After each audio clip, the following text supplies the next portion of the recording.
Hey traders, Raghee here. Happy Monday, everybody.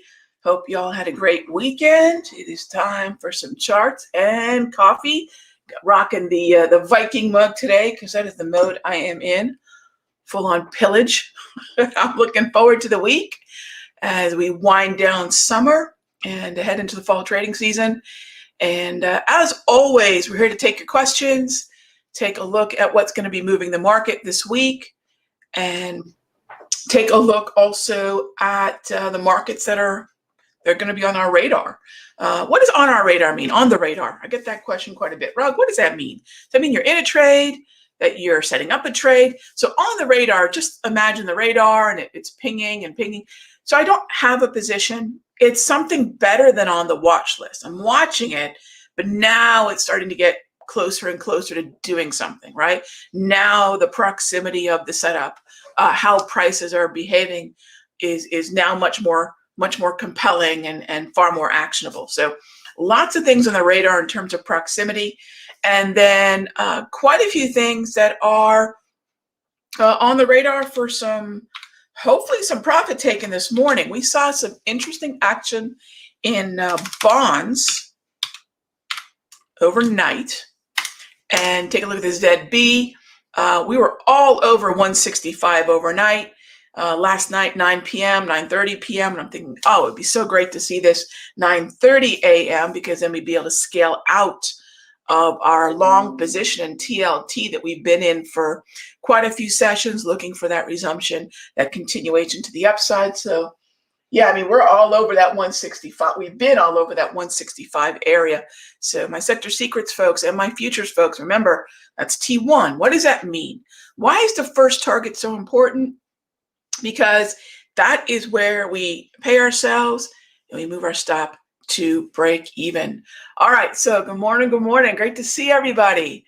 All right, so first question. Hey there, William. Do I think the calendar looks to be cautious Tuesday and Wednesday this week? So if I look at the calendar, now remember, we do have earnings still. I mean, even though the high impact earnings in terms of those heavy weighted tech stocks has already happened, we still have earnings coming out. Tuesday is going to be interesting. We have core retail sales. So of course, while it's not an inflation gauge or a growth gauge, the health of the consumer is always a big deal because it's something that is going to indicate, at least towards the inflation, towards the growth, towards consumer behavior, definitely. And then, of course, big 1-2 punch. Great question on the Tuesday. Fed Chair Powell is going to be speaking at 1:30 on Tuesday Eastern, an online town hall event with audience questions. So yeah, Tuesday is going to be very interesting. 8:30 a.m. retail, 1:30 p.m. Eastern, Powell. And then going into Wednesday, we have CPI. So now we're talking about one of the pillars of macroeconomics. There's 4 pillars: growth, inflation, monetary policy itself, and money supply. And so we have not only CPI, then we've got meeting minutes. That's like being a fly on the wall, seeing the notes of the conversations that were being had at the previous meeting. So we get a little bit more insight into the discussions and maybe even the way in which they came to the tweaks on the policy. Did anyone dissent? Right? Was it full agreement? Things like that.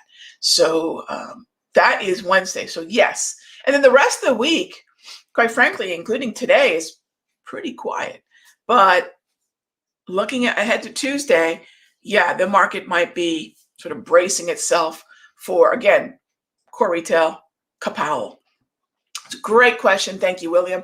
Great way to start the week off, right? And kudos, because that means you're starting the week off with a look at the calendar, because that's going to dictate those volatility times and what the market's looking ahead to. Because remember, Tuesday's action is going to affect Monday's action. So great question.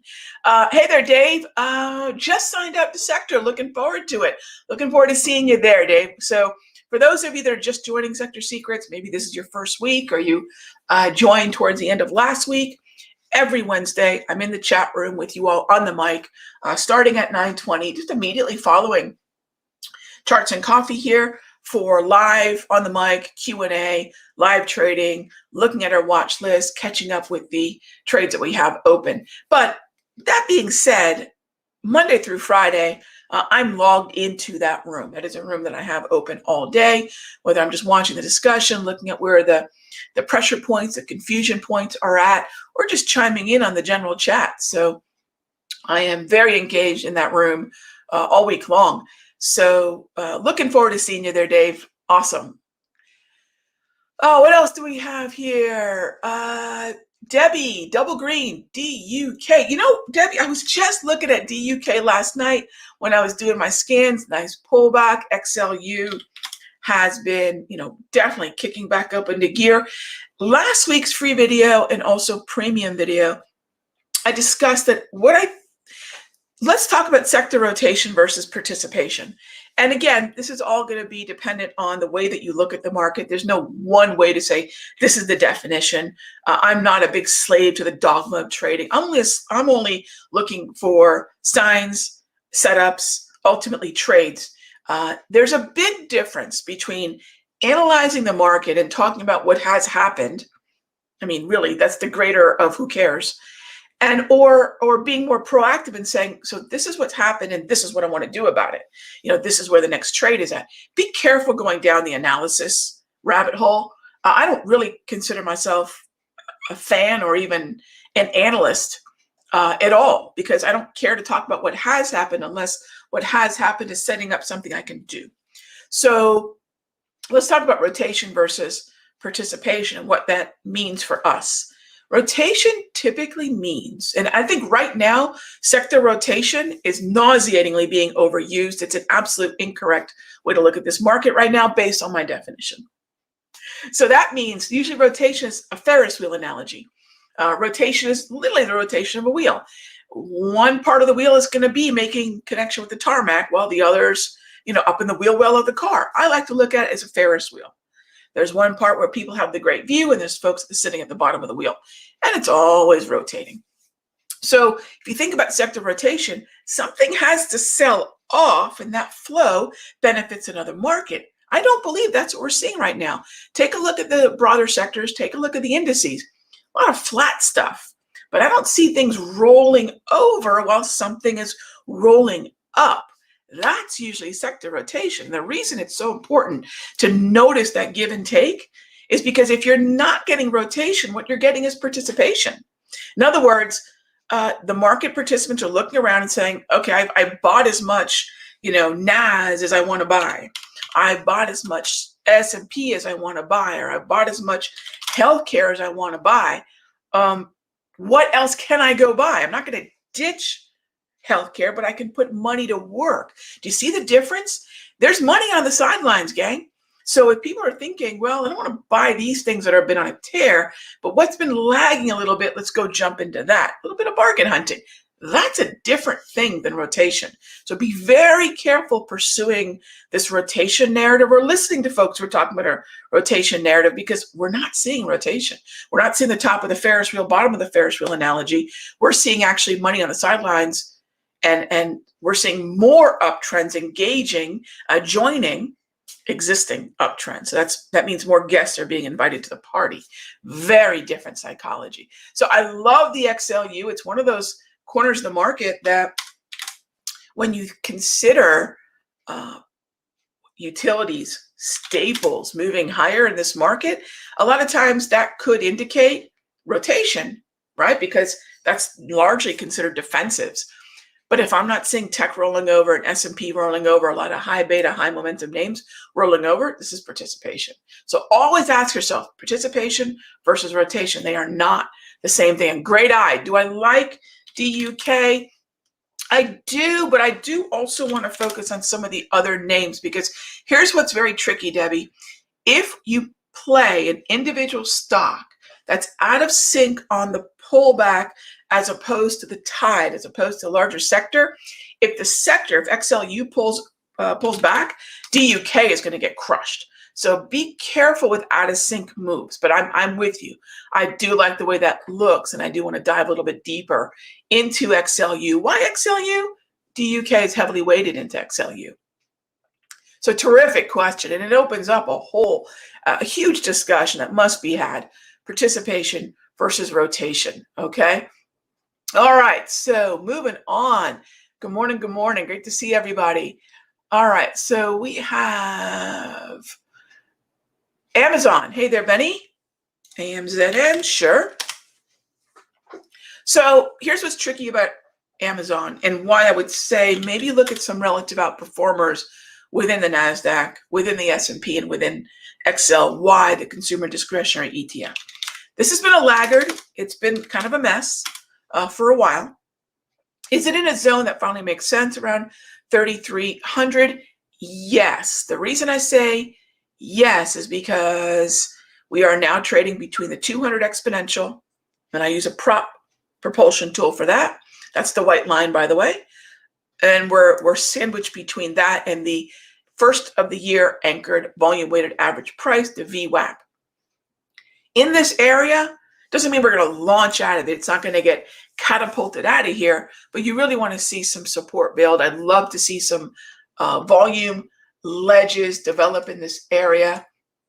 And I haven't looked. Let's see. We don't have a lot of volume ledges building yet. We have some volume ledges way down at 32.20. We have a volume ledge up at 33.40, but nothing here. Well, I take that back. We do have the point of control at 32.93. That's kind of a big deal.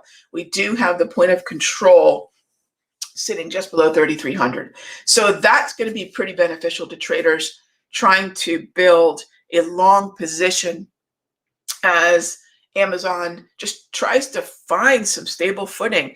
Look, you have to have some traction before you move higher. You have to have some stable footing before you can ascend. So I think that's where we are right now. Yeah, so I do like it, but again, of all the things that I could be putting my capital into, first of all, Amazon is one of those pricey places that even if I go into a credit collection or collecting credit, right? A credit collecting strategy is you put credit spread. Please don't get fooled into thinking if I've collected credit, somehow I'm immune to bad timing or just a market that's not going to go higher. If you've collected credit and it sits in this area, okay, great. If you've collected credit and it moves higher, on the collected credit on the put, right? Great.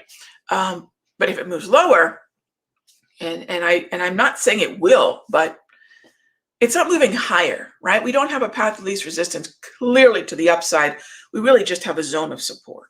So good place, as good a place as any to start thinking about where Amazon could stop moving lower. Doesn't guarantee moving higher. What are my thoughts on Tesla? Tesla's going to open a little bit lower today because I think 704 was what I was seeing as some of the quotes. I did see on my phone this morning that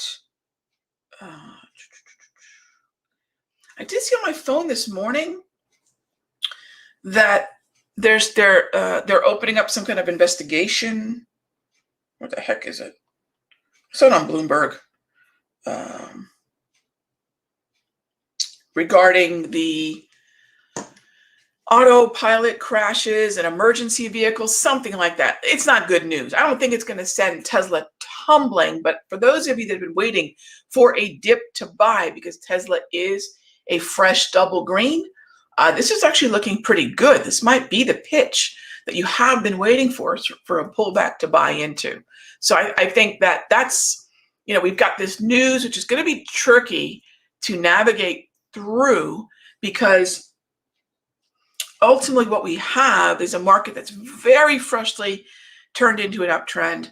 It's vulnerable, right? Fresh uptrends are vulnerable, but we've got this news that's putting us in a zone where if we are looking to build, call vertical, or just straight up long calls, or even if you want to build a put credit spread, this bearish momentum is the strike, is the pitch that could be a really nice opportunity in our zone, in our strike zone for that.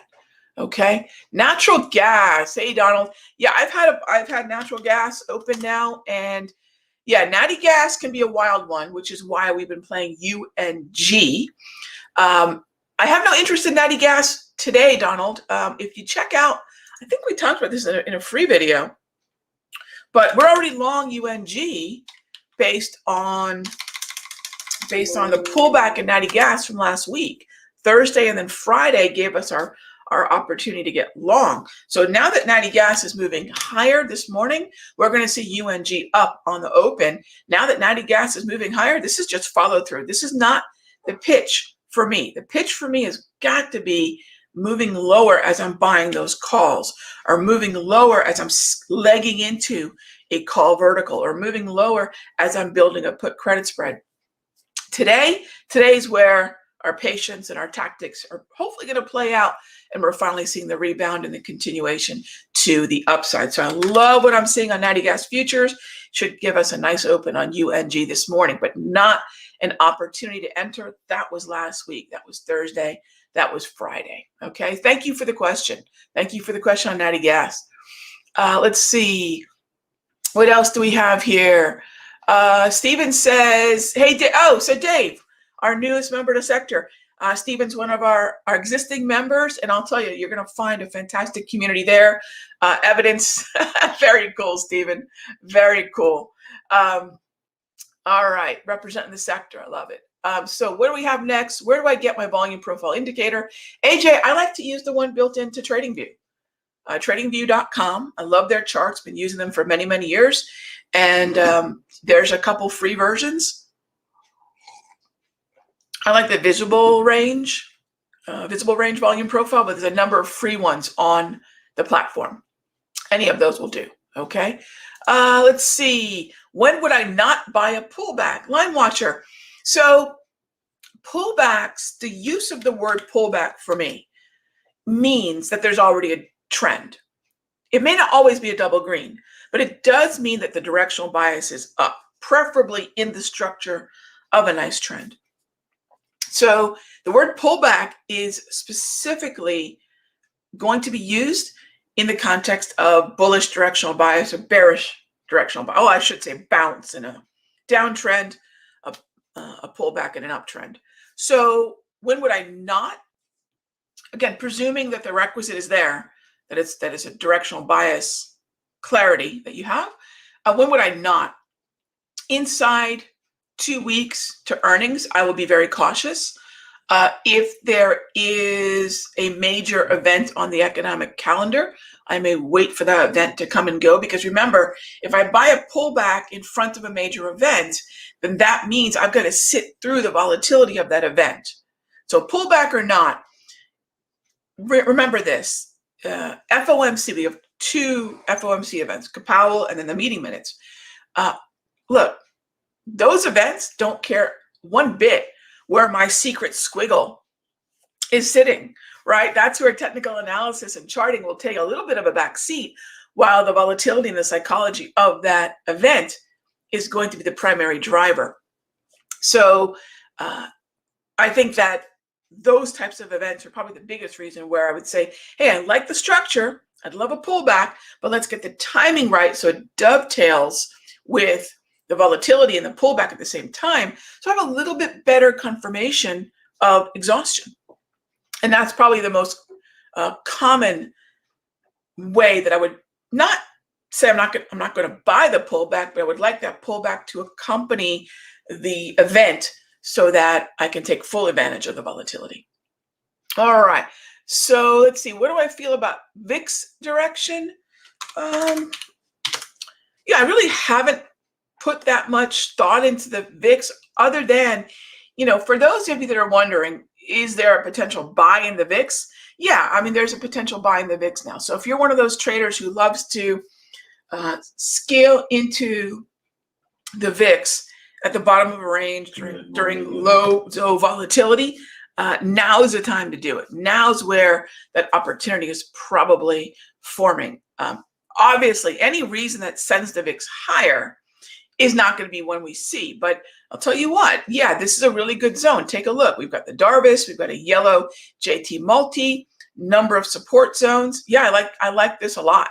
As far as in this zone, between those 2 Darvis, starting to think about building a long call VIX position. Yeah, that may be something. If we could move down a little bit later today or tomorrow, that might be better. Friday might have really been the pitch, quite frankly. Friday, Thursday might have really been the pitch. So I might have missed that. But if you're in and you're long, love it. If you get another shot at it, that looks a little bit like Thursday or Friday's action, beautiful. But Friday's action was perfection, really, for building a long VIX position. So good stuff. Good, great question there. All right, and just like that, gang, that's the end of Charts and Coffee. So I will see you all in both the rooms today. If you're a member of the Sector Secrets room, I'm going to go log in there. We're going to take a look at the way ZB is reacting, because I think we're going to get that 165 open, and that means we're going to be able to see ZB an entire handle higher than it was on Friday. We're going to be able to scale out of some of those TLT calls. This will be what, for the fourth time we've scaled up with this TLT. Beautiful ongoing trade. And then at 3 p.m. Eastern today, I'll be in both the futures and the options room for the close. Okay? Thanks as always, gang. Be good to each other, and I'll see you tomorrow.